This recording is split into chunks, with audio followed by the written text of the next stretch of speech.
Hola, ¿qué tal chicos? Bienvenidos a estas clases del segundo parcial. Bueno, técnicamente iniciamos el tercer parcial, pero vamos a incluir esta primera clase del tercer parcial en el examen que tenemos la próxima semana, así que pongan mucha atención. Vamos a iniciar con electrostática. Bien, vamos a hablar exactamente sobre los conceptos básicos. El primer concepto que vamos a ver es exactamente la estructura del átomo. ¿Por qué? Porque técnicamente nosotros conocemos al átomo que tiene su núcleo y tiene sus electrones rondando por él.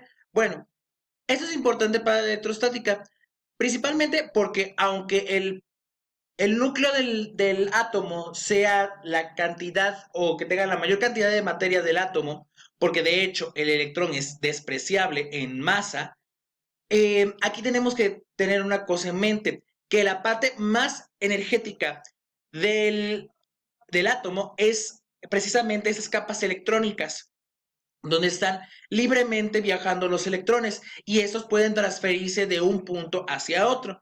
Entonces, lo que tenemos aquí es precisamente una representación del átomo más guiada a la energía que tiene el átomo. Entonces lo que vemos aquí es exactamente, eh,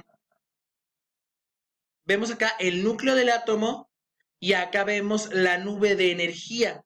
Esta energía es la que se va a poder transferir de un átomo a otro. Entonces es muy importante saber que esta energía en enlaces metálicos y en enlaces iónicos es demasiado fuerte y es demasiado sencillo de que vaya transfiriéndose de poco a poco. Entonces, esta energía, al ser demasiada, va a transferirse de un punto hacia otro, lo que conocemos como electricidad.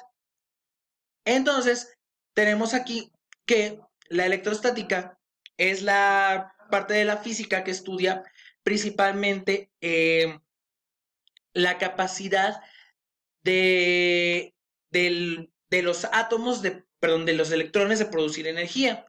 Pero nosotros vamos a ver la electrodinámica, que es precisamente cuál es la fuerza y la velocidad a la que recorre esta energía en, en un cierto material. Bueno, aquí vamos a ver electricidad. La electricidad es más guiada a la electrodinámica. Electrostática es más principalmente a la fuerza de cargas. Pero esta, la electrodinámica o la electricidad, están guiadas principalmente a observar cuál es la intensidad, la velocidad y la fuerza que se tienen entre dos cargas y cuál es la transferencia de energía entre estas dos cargas. Vamos a iniciar con la ley de Coulomb. Bueno, en la ley de Coulomb se define como la cantidad de fuerza, ya sea de repulsión o de atracción, que se llega a presentar las cargas eléctricas puntuales. ¿A qué me quiero referir esto? Generalmente existen dos cargas. Aquí vamos a ver lo que son dos cargas. Generalmente están a una cierta distancia, tienen una cierta intensidad, pero vamos a ver cuál es la capacidad de atracción o de repulsión que tienen estas cargas. La cantidad de fuerza se define por la fórmula. La fórmula es fuerza es igual a K. K es una constante que vale 9 por 10 a la 9 newtons metro cuadrado sobre centímetro sobre coulomb cuadrado. Coulomb es la capacidad de energía en electrones que se transfiere en cierta cantidad de tiempo. Luego, las cargas de la energía de las cargas. Esta es de la carga 1 y de la carga 2. Y eso se divide entre el radio al cuadrado o la distancia al cuadrado entre las cargas y siempre va a ser en metros. Ahorita nada más estamos viendo el por qué la fórmula. Ahorita vamos a ver un pequeño ejemplo de la fórmula. Ahora, para definir si la fuerza es de atracción o de repulsión, debemos de ver algo importante, debemos de ver la naturaleza de las cargas. Si las cargas son iguales, es decir, las dos son positivas, la fuerza va a ser de repulsión, o si ambas son negativas, lo mismo, ambas van a repelerse. Pero si las cargas son de diferente naturaleza, es decir, una positiva y la otra negativa, estas fuerzas se van a atraer. Y la fórmula de Coulomb nos dice precisamente que si la fuerza resultante es positiva, significa que las fuerzas se están repeliendo, pero si la fuerza es negativa, las cargas se están atrayendo entre sí. Bien, vamos a ver ahora un pequeño ejemplo de cómo se va a ver un problema de la ley de Coulomb. Vamos a ver sobre la constante, vamos a ver sobre cómo se ven las cargas y cómo se ve la distancia. Bien, primero, tenemos dos cargas. Una de 1 por 10 a la menos 6, que generalmente son Coulomb, y la otra de 2.5 por 10 a la menos 6 Coulomb, ambas positivas. La distancia entre ellas es de 5 centímetros. Bien, vamos a iniciar con la constante. Recuerden, la fórmula es F igual a la constante por la fuerza de las cargas sobre el cuadrado de la distancia. Entonces iniciamos con 9 por 10 a la 9, que es la, ¿cómo se llama? La constante de la ley de Coulomb. Luego las cargas. Recuerden que esta es N, es newtons metro cuadrado sobre Coulomb cuadrado. Aquí es 1 por 10 a la menos 6 Coulomb, es decir, una cierta cantidad de electrones que van viajando por segundo. Y luego es 2.5 por 10 a la menos 6 Coulomb. Esa es la fuerza de esas cargas. Y luego sobre 0.05, que es la distancia en metros de esos 5 centímetros, y lo elevaríamos al cuadrado. Bien, en el examen sí se los voy a pedir, pero entonces, ¿cómo le hago para que estos números, que son potencias muy agresivas, para que no me enrede tanto? Bueno, vamos a guiarnos de la ley de los signos. Primero, perdón, la ley de las potencias. Primero, vamos a multiplicar 9 por 1 por 2.5 y lo pondremos aquí. Nos da igual a 22.5 por 10 a la, este número resulta de 9 menos 6 menos 6. 9 menos 6, 3. 3 menos 6, menos 3. Entonces nos queda 22.5 por 10 a la menos 3. Lo debemos de convertir a decimales si es posible. Entonces nos queda 0.0225 sobre 0.05 al cuadrado, que es igual a 0.025. Entonces nos queda esta operación, que es una división. Realizamos la división y nos queda igual a 9 newtons. Siempre la ley de Coulomb, los ejercicios de la ley de Coulomb que les voy a poner, siempre van a terminar con Newton. ¿Por qué? Porque estamos hablando de la fuerza de atracción o de repulsión. Ahora, si el resultado nos da positivo, y como les dije aquí en el problema, ambas cargas son positivas, significa entonces que las cargas se están repeliendo. Bueno, continuamos con la ley de Gauss. En la ley de Gauss no vamos a ver ejemplos porque los ejemplos son demasiado complejos para su nivel, realmente, incluso para el mío, porque yo no soy ingeniero. Pero la ley de Gauss, vamos a hablar precisamente del número total de líneas de fuerza eléctrica que cruzan cualquier superficie cerrada en dirección hacia afuera y son iguales a las cargas netas. Suena extraño, ¿verdad? Pero el chiste de esta ley de Gauss es de que toda la energía que se transfiere en un cierto material de una cierta forma van a converger en algún punto.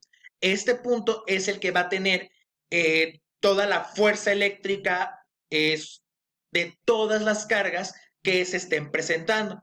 Entonces, en la imagen vemos un punto rojo, una flecha roja, que nos dice que ese es el lugar donde las cargas se van a concentrar y todas las fuerzas se van a sumar.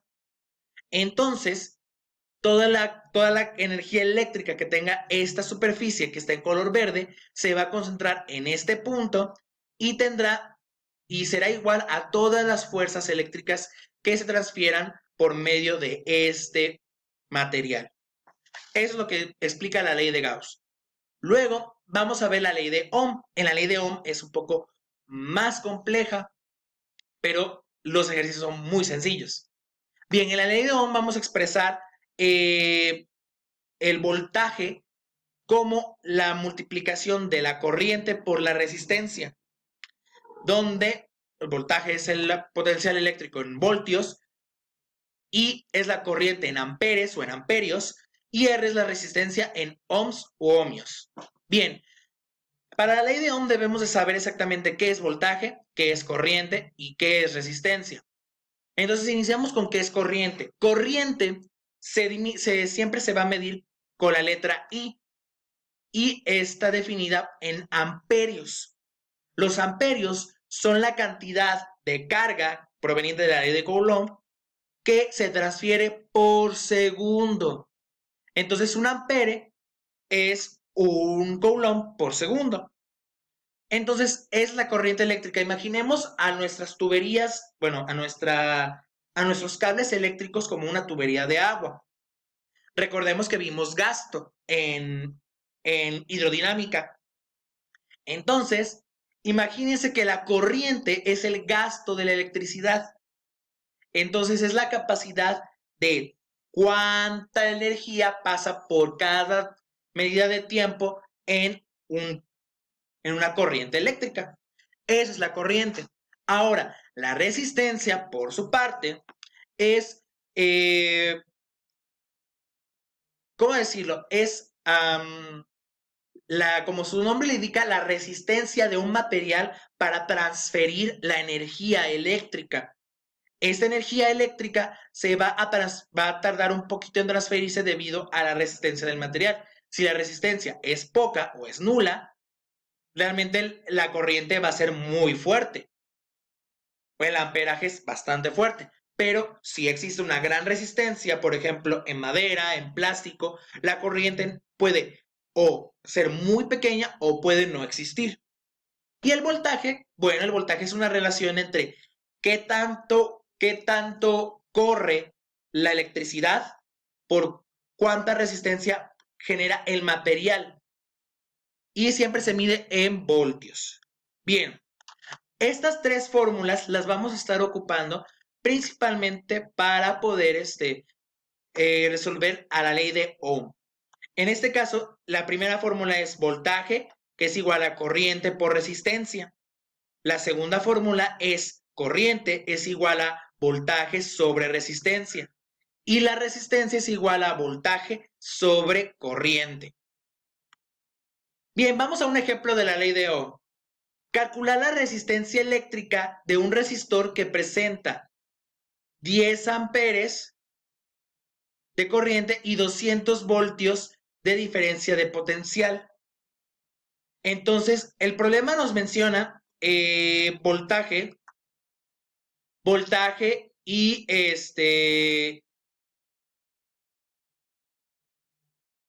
voltaje y amperaje. Este es el voltaje y este es el amperaje. Entonces, vamos a utilizar esta fórmula. La fórmula es la de la resistencia, voltaje sobre amperaje. Tenemos resistencia, que siempre se va a medir en ohmios, es igual a voltaje sobre amperaje. La resistencia entonces es igual a 200 voltios, que es lo que nos dice el problema, sobre 10 amperes.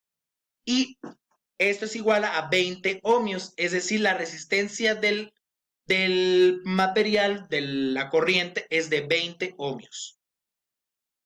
Bien, sus actividades a realizar. Un conductor tiene una resistencia de 54 ohmios.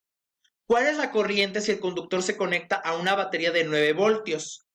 ¿Y cuál será el voltaje en sus terminales si por el conductor pasa una corriente de 200 miliamperes? Es decir, 0.2 amperes. Y luego, una carga, ese es el segundo problema, es de una carga de 3 por 10 a la menos 6, se encuentra a 2 metros de otra carga de menos 8 por 10 a la menos 6. Calcular la fuerza entre ambas cargas y si es de repulsión o de atracción. Recuerden realizar el foro y la próxima semana es el examen. Y ya para la próxima sesión tendremos electrostática con circuitos. Que tengan una excelente semana.